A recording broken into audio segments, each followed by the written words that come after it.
রাত যখন থমথমে জনশূন্যহীন রাস্তা, তখন ফ্লাইওভারের রেলিংয়ে ধাক্কা মারুতি গাড়িতে থাকা ড্রাইভার সহ আহত 4। ঘটনায় এডিনগর ফায়ার সার্ভিস স্টেশন সংলগ্ন। আহতদের উদ্ধার করে ফায়ার সার্ভিস কর্মীরা আইজিএম হাসপাতালে নিয়ে যান। আহত 4 জনের মধ্যে একজনের অবস্থা সংকটজনক। আহতদের মধ্যে ছিলেন প্রসেনজিৎ চক্রবর্তী, প্রবীণ বসাকশীল।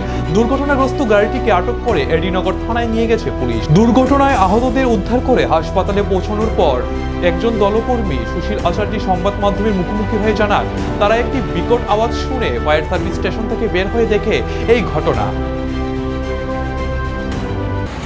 আমরা ভিতর থেকে একটা আওয়াজ পাইছি, একটা আওয়াজ দিয়েছে, বিকট একটা আওয়াজ দিয়েছে পরে আমার সেন্ট্রি আসলো।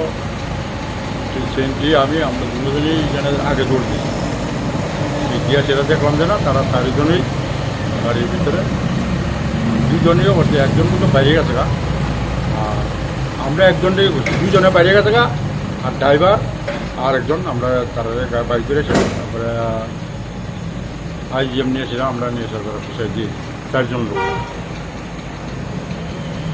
একজন একটু আহত একটু বেশি হয়েছে, আর 3 জন বেশি হয়ে গেছে।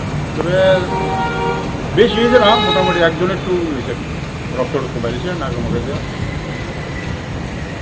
আমরা আইজিএম নিয়ে এসে কোথায় দিয়ে একটা ফ্লাইওভারের এই রেলিং ড্যামেজ আর কি, সাইডে রেলিং ড্যামেজ লাগছে।